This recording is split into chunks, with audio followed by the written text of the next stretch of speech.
Anda kembali di Metro hari ini dan 8 jam bersama para sandera itu tidak sesederhana tersebut ungkapannya karena memang ini merupakan proses yang sangat panjang. Misi ini juga merupakan misi yang sudah cukup panjang, tidak mudah prosesnya, banyak sekali rintangannya, banyak sekali pihak-pihak yang harus dilewati dan khususnya ini dalam hal membangun komunikasi dan juga kepercayaan terhadap kelompok Abu Sayyaf.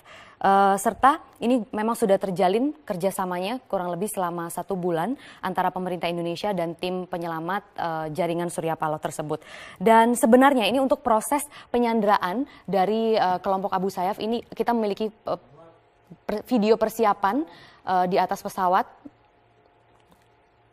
Ya, ini adalah para tim penyelamat dari jaringan Surya Paloh yang saat itu kami berangkat, termasuk saya juga ikut di dalamnya. Ini berangkat sekitar pukul 1 siang dari Bandara Halim Perdana Kusuma menuju ke Manila. Tapi sebelumnya selain dari proses ini sebenarnya untuk proses penyerahan sandera sendiri pertama dari kelompok Abu Sayyaf kepada perwakilan Yayasan Sukma itu berlangsung di Sulu. Juga ada salah satu reporter Metro TV yang meliput di sana, Desi Fitriani, yang melihat langsung proses penyerahan pertamanya. Nah, di sini tim penyelamat yang ditugaskan di Manila menyusun strategi untuk menyelamatkan para sandera dari Sulu ke Sambuaga. Di Sambuaga ini adalah proses-proses administratif banyak sekali yang harus dilalui oleh para sandera ini dan peran saya jujur saja saya sempat melupakan peran saya sebagai wartawan yang ingin mencari berita karena ternyata di sini tim yang ditugaskan memang harus dibagi-bagi. Dan di Manila, kemudian ada juga di Sulu, kemudian di Sambuaga. Nah, di Sambuaga di sini juga saya membantu proses koordinasi mereka berangkat dari Basilan, pulau penyanderaan mereka pertama menuju Sulu, kemudian menuju ke Sambuaga yang memang disitulah paling susahnya ya, dari Sulu ke Sambuaga. Karena dari Sulu ke Sambuaga ini mereka harus dilepas, artinya dari perwakilan tim penyelamat harus berpisah dari rombongan para sandera tersebut. Nah, ini mereka menjalani proses yang panjang sekali, perjalanan yang panjang dan melelahkan karena dari Basilan ke Sulu itu juga jaraknya sangat jauh, harus menggunakan perahu. Kemudian dari Sulu ke Sambuaga juga sama. Kemudian dari Sambuaga mereka tiba, ini sekitar pukul 16.30 waktu Indonesia Barat, ini mereka baru tiba. Dan saat mereka tiba ini langsung dilakukan proses verifikasi data mereka. Setelah proses verifikasi data, mereka juga dilakukan tes kesehatan. Seperti waktu itu mereka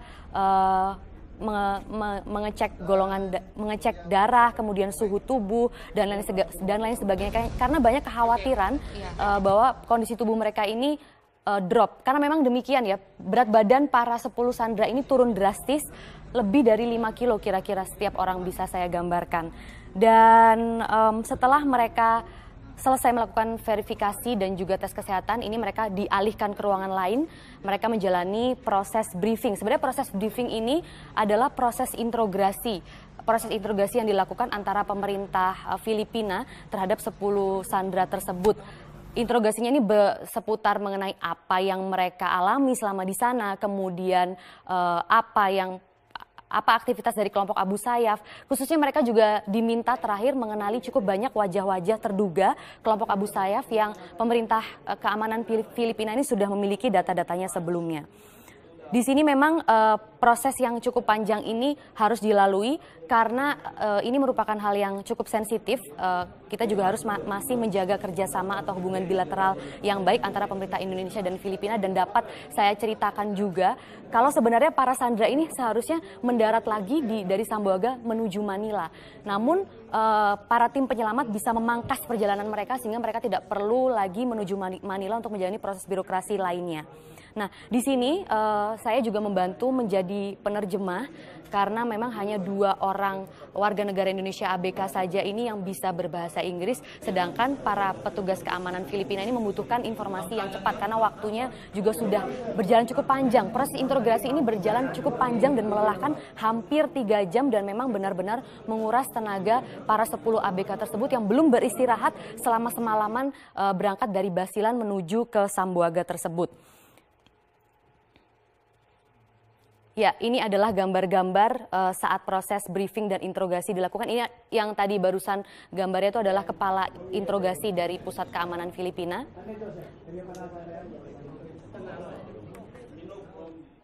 Ya, selanjutnya mereka setelah selesai di interogasi ini kita menuju ke pesawat. Disitulah baru saya melihat keceriaan dari mereka, dan ini ada banyak sekali kisah-kisah yang diceritakan kepada saya karena memang mereka di situ sudah bisa tertawa lepas, sudah bisa ngobrol, sudah bisa bercanda karena mereka sudah mengetahui bahwa itu adalah akhir dari proses perjalanan panjang dan akan segera pulang dan bertemu dengan keluarga masing-masing. Nah, untuk kisah yang pertama ini adalah dari Peter Townsend Barahama. Ini merupakan kapten dari kapal Brahma 12.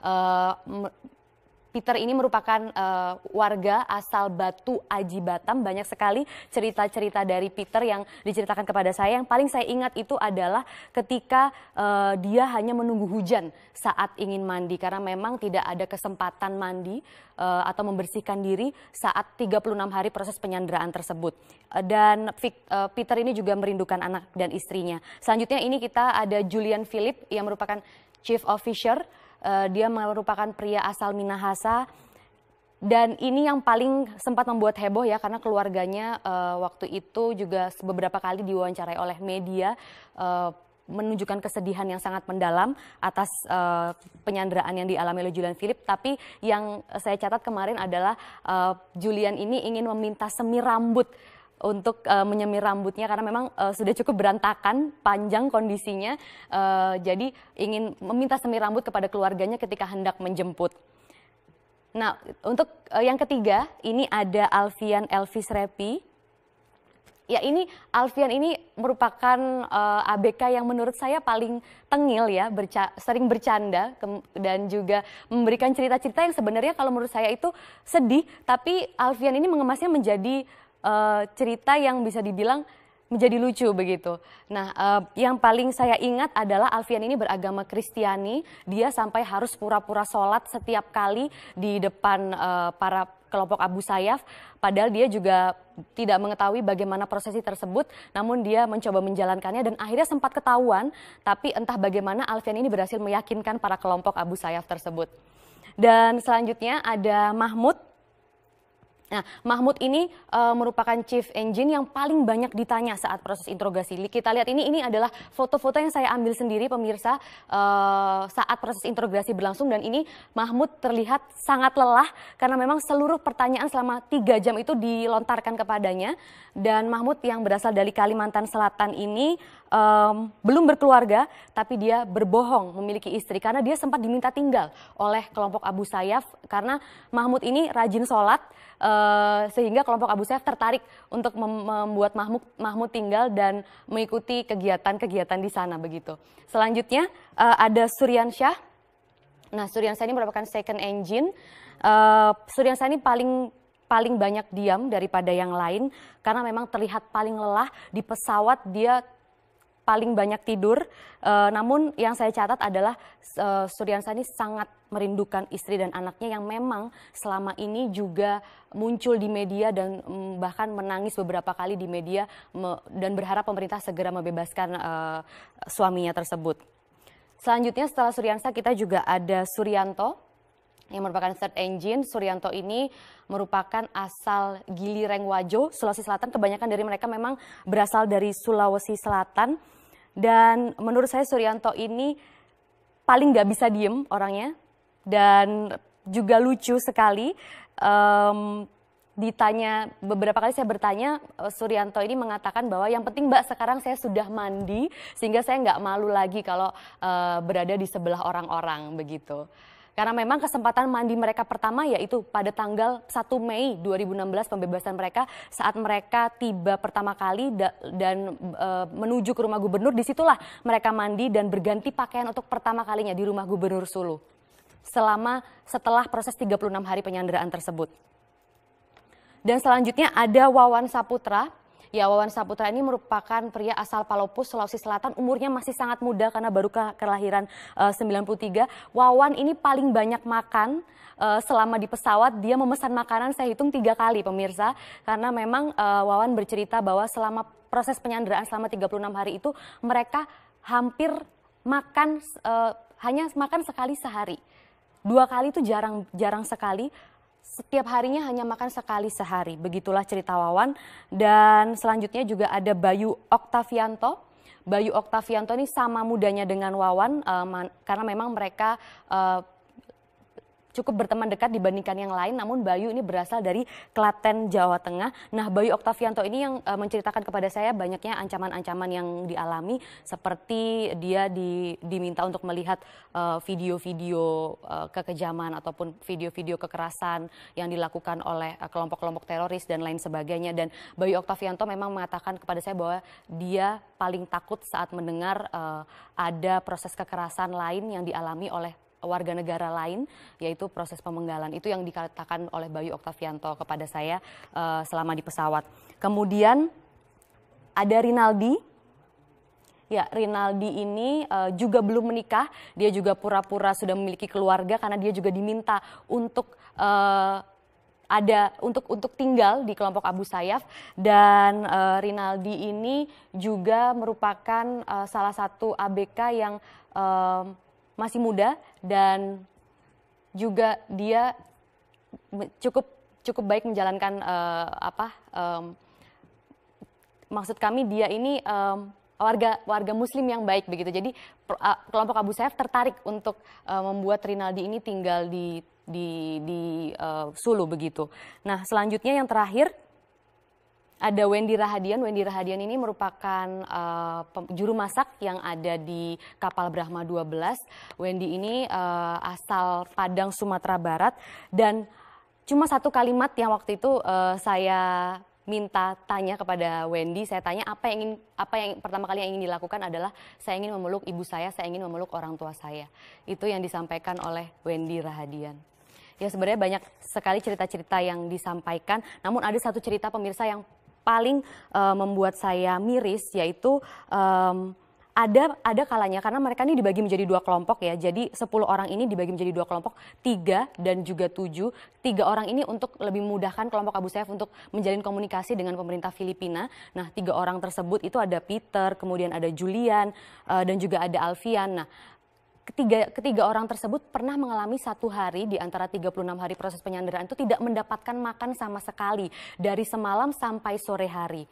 Nah, waktu proses briefing dan interogasi itu sontak mereka melihat memang waktu itu saya membawa perlengkapan, beberapa perlengkapan khususnya obat-obatan, dan saya memang membawa sejumlah tablet